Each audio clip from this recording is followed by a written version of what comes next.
প্রদীপ রুদ্রপালের studio এটা।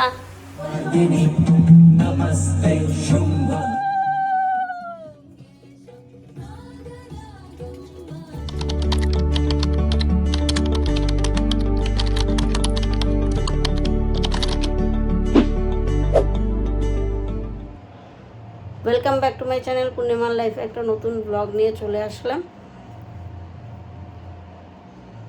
আমার মেয়ে এখানে ডান্স করছে।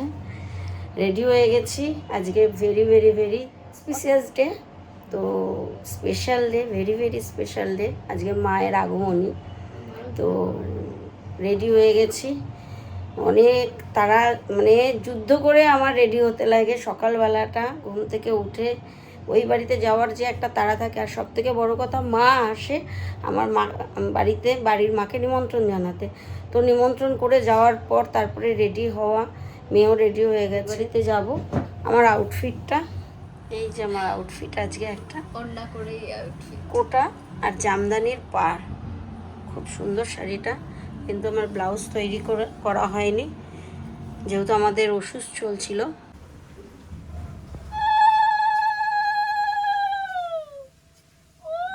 না রে, এই সিঁদুরটা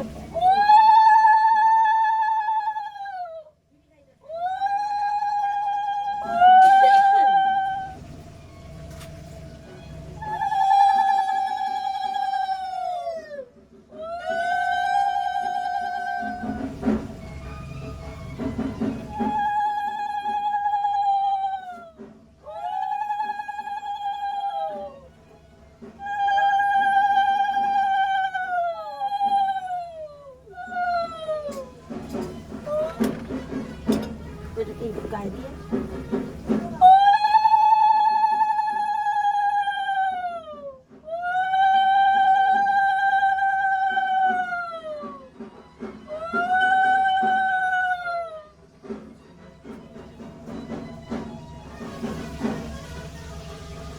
বুকে শোয়া একবার, বুকের পরে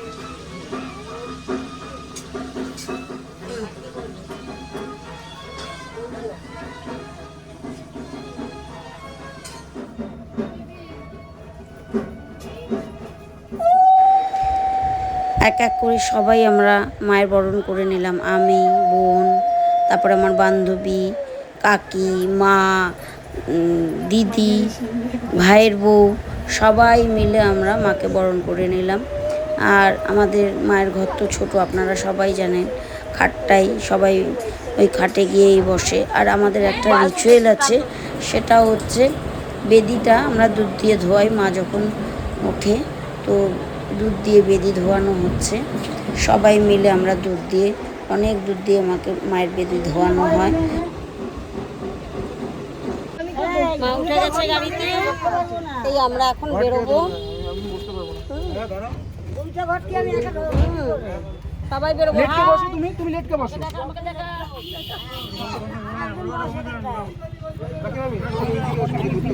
চলে এসছে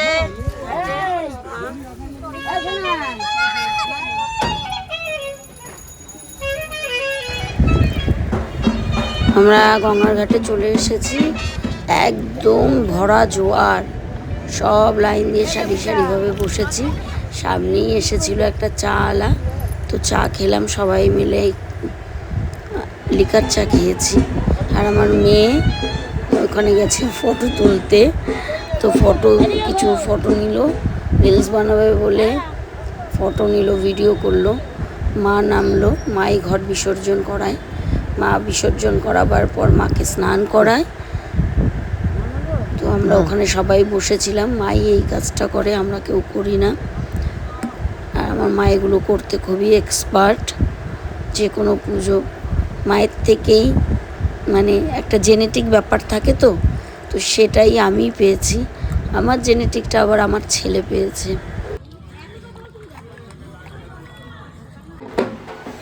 আমরা মায়ের এই পুরো বিজয়াকে বলি স্নান যাত্রা, মানে মা স্নান বছরে একবার স্নান করতে যায়।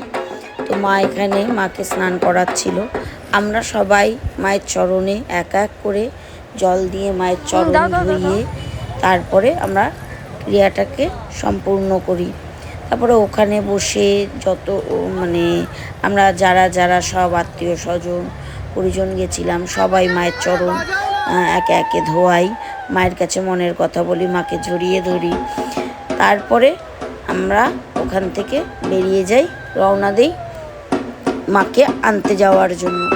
তো এবার খুব আনন্দ হয়েছিল, সবাই মিলে মাকে বরণ ঠরণ করে, তারপরে মাকে স্নান করিয়ে, মাকে আদর করে, তারপরে না সবাই মিলে একটু বেশ ভিডিও টিডিও নিয়েছিলাম। ব্লগ যেহেতু করি, সবার ফটো নিয়েছি, সবাই একসঙ্গে বসেছি, আড্ডা মেরেছি, গল্প করেছি, খুব আনন্দ করেছি, খুব গল্প করে মা এখানে বসছে। মা এমনিতেই মা খুব অসুস্থ ছিল, তো আপনারা চেহারা দেখে বুঝতেই পারছেন আমার মা কতটা মানে খুবই রোগা, আর এত সুগার মায়ের, প্রেশার ছিল মায়ের।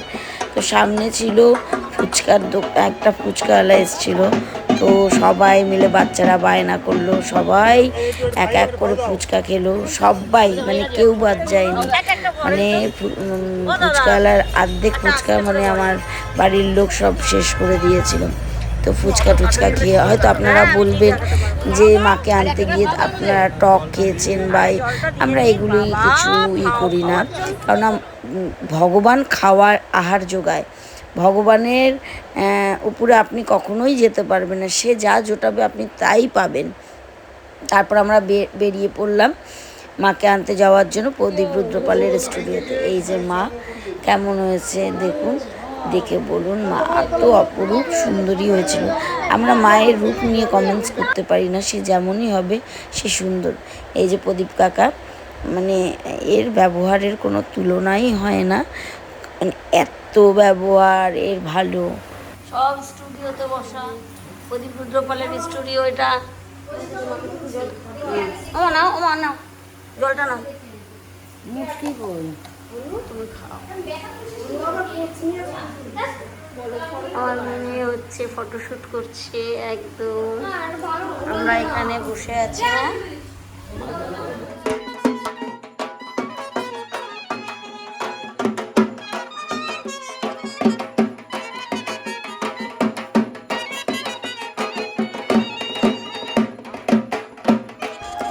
বাড়ির সামনে এসেছে, মাকে বরণ করে আমরা বাড়িতে ঢুকাচ্ছি।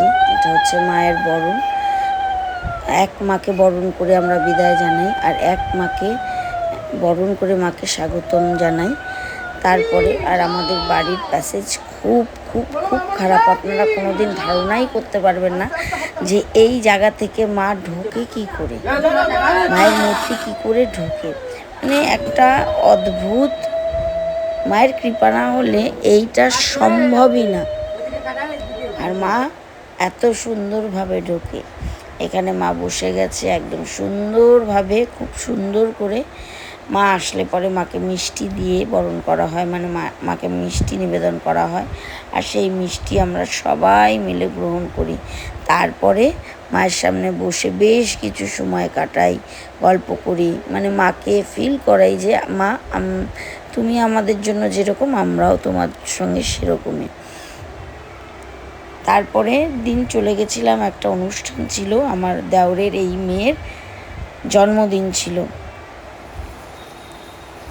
আর এদিকে এত বৃষ্টি, যে বৃষ্টি, আমাদের তো চিন্তা হয়ে গেছিল যে পুজোর দিন না বৃষ্টি হয়ে, এটা হচ্ছে পুজোর আগের দিন, মানে নাগপঞ্চমী, সেই দিনই পড়েছিল সোমবার, শ্রাবণ মাসের শেষ সোমবার ছিল, নাগপঞ্চমী ছিল। আর নাগপঞ্চমী যেহেতু আমার পুজো বলতে মানে নাগপঞ্চমীর পুজোটা পুরোটাই আমি দেই মায়ের বাড়িতে। যেহেতু মায়ের পুজো তো আমি পুরোটা করতে পারি না, তাই নাগপঞ্চমীর পুজোর দায়িত্বটা আমি নিয়ে নিয়েছি।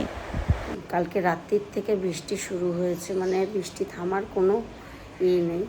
তো মায়ের যেহেতু পুজো হয়নি, তো মাকে কীভাবে পুজো দেবো, মানে নাগপঞ্চমীর পুজোটা অ্যাকচুয়ালি আমি করি সম্পূর্ণটাই, তো মায়ের বাড়িতে।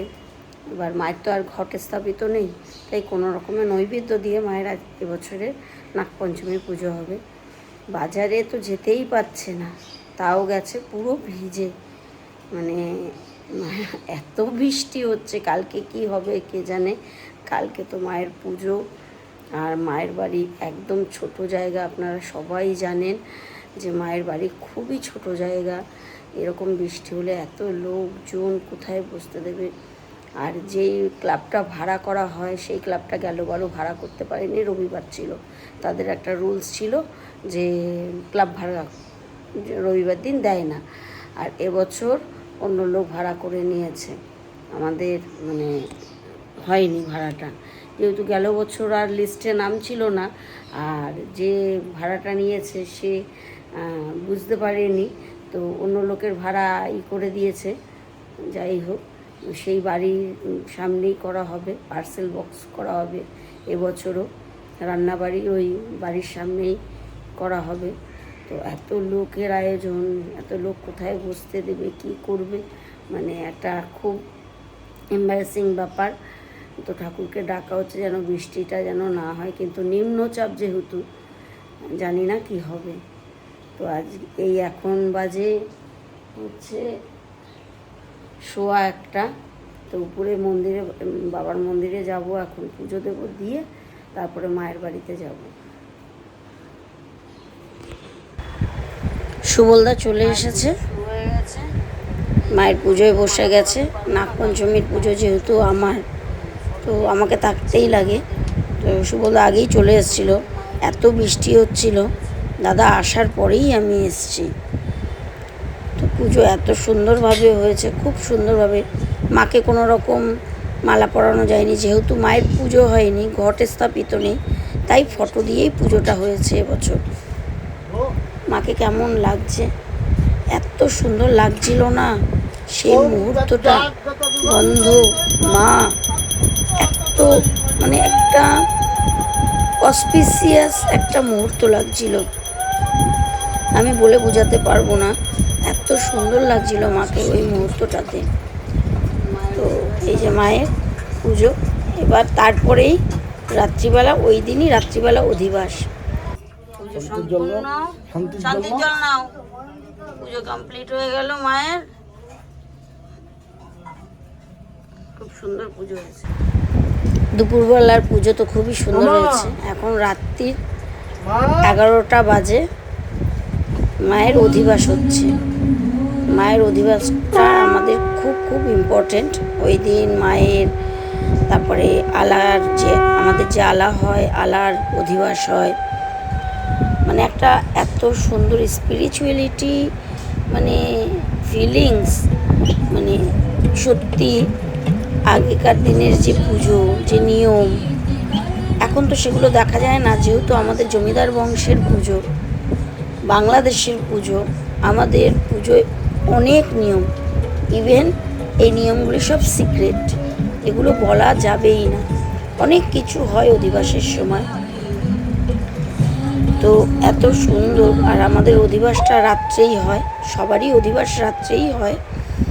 তো 11টা বেজে গেছিলো, আগে মা 12টার সময় করতো।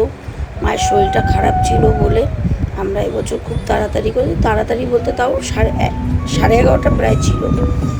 মানে এত সুন্দর সেই সময়টা হয়েছে, মানে বলে বোঝাবার মতো না। মাকে এত সুন্দর লাগছিল, মনে হচ্ছিল যেন একটা 16 বছরের যুবতী কন্যা। অ্যাকচুয়ালি আমাদের বাড়িতে মায়ের জন্য যত মন্ডা মিঠাই, পায়েস, যা করা হয় উপকরণ, সব অধিবাসের সময় মায়ের সামনে রাখা হয়। এটা মাকে ফিলিংস দেওয়া হয় যে মায়ের জন্য আমরা কি কি আয়োজন করেছি। এটা পুজোয় লাগে না, বাট মায়ের সামনে থাকে। তো অধিবাস খুব সুন্দরভাবে হয়েছে। আপনাদের এই ভিডিওটা কেমন লাগলো, আমি প্রত্যেকটা মুহূর্ত এখানে দেখিয়েছি যেটুকু পেরেছি। তো আপনারা অবশ্যই কমেন্টসে জানাবেন যে মাকে কেমন লাগলো, মায়ের আগমনী কেমন লাগলো।